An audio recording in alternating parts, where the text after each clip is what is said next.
Tart cherry juice. What is that good for?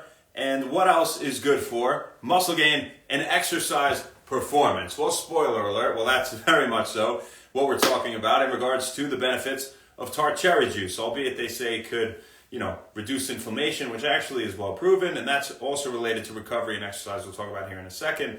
Could be good for your heart, could be for improving sleep, and a whole bunch of other things. What it's really top proven for is its ability to reduce muscle soreness, inflammation, and to support recovery, and hence support muscle gain and exercise performance improvements.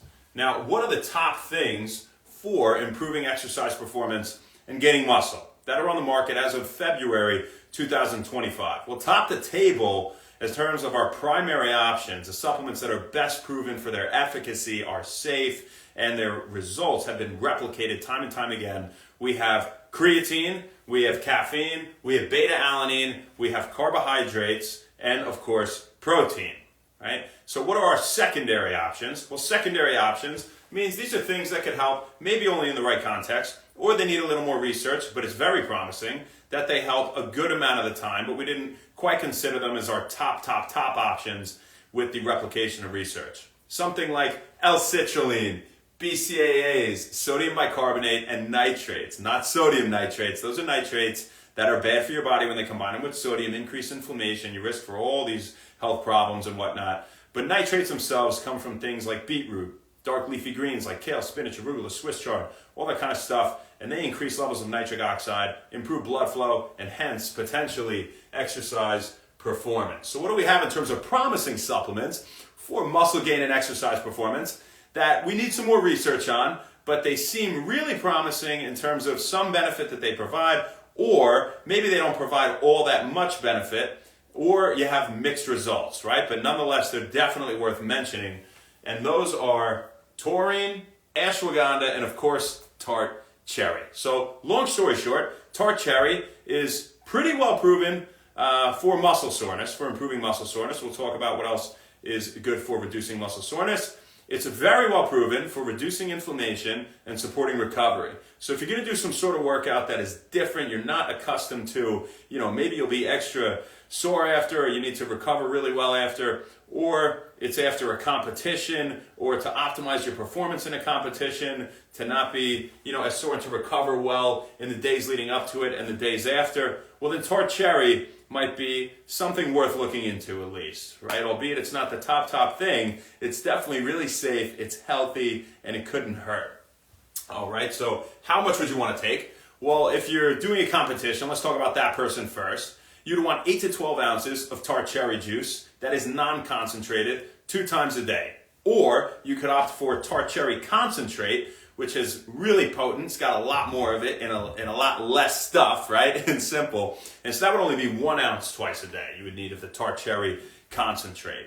Now, in terms of the timing, if you're going through some sort of competition, a marathon, a sporting event, something of that nature, you would have the aforementioned dosage within 4 days leading up to the competition every day. Okay, so for the 4 days leading up to it. Then the morning of the competition, or the day of, you could say, whenever it is, within 2 hours of the competition, you would have another dose. Then for 2 days following the competition, you would have a daily dosage each day as well. So tart cherry, in the regard of augmenting improvements in exercise performance and supporting muscle growth, is maybe not clear in terms of its benefit for the long term, right? And we definitely need some more research, but it's very clear that it does do so in the short term. And in terms of recovery, it's very well proven. In terms of reducing inflammation, it's very well proven. We would say that it's shown a large effect size in human clinical trials for those purposes, meaning it has done so to a significant degree. Now, when it comes to reducing muscle soreness, it's more of a medium effect size. So, it could help. It may not fully reduce your muscle soreness, but it's definitely something that probably can't hurt. Talk to your doctor before you have anything, right? It could interact with something you have, or pathology, or medications you take, and there's a disclaimer, right?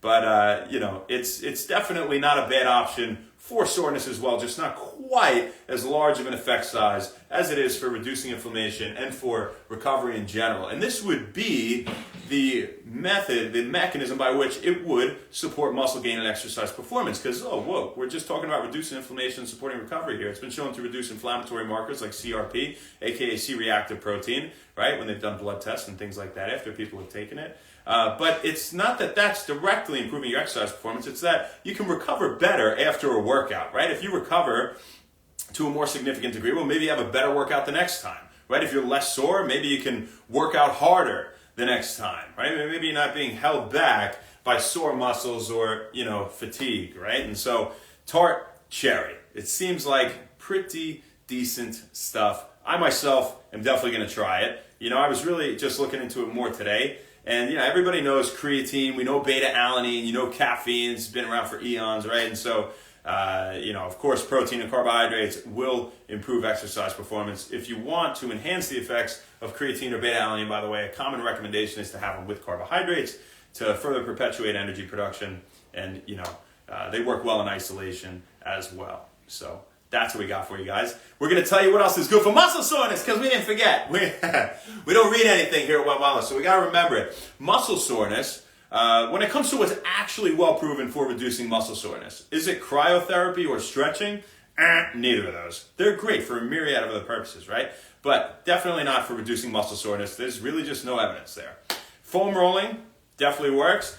Massage, right? So athletic massage, moving the affected area, vibration therapy, and proper pre-workout nutrition. Those are the top 5 things that can reduce muscle soreness. So maybe we could squeeze some Tart Cherry in there, to help us out a little bit more. Hope you guys had a great day today. Who we got on here?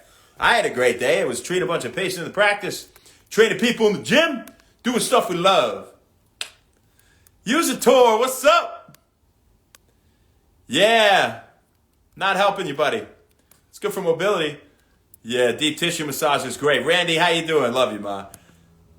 What's up, the 11? 011. JT, push forward, always. Sabia, what's up, baby girl? Sibia, call myself. DB's from the East. Now, Rich Man, how you doing? What's up, bro? It's awesome. Yeah, you told me today. 20 CIC, what's happening? Blood flow. Yes, sir. As for now, so we got for you, folks. We'll see you tomorrow, baby. Not sure where, not sure when, but we'll see you then. Have an amazing rest of your night. Thank you very much, and happy When Wellness. See ya. What's up, DL Bennett? Appreciate you. May.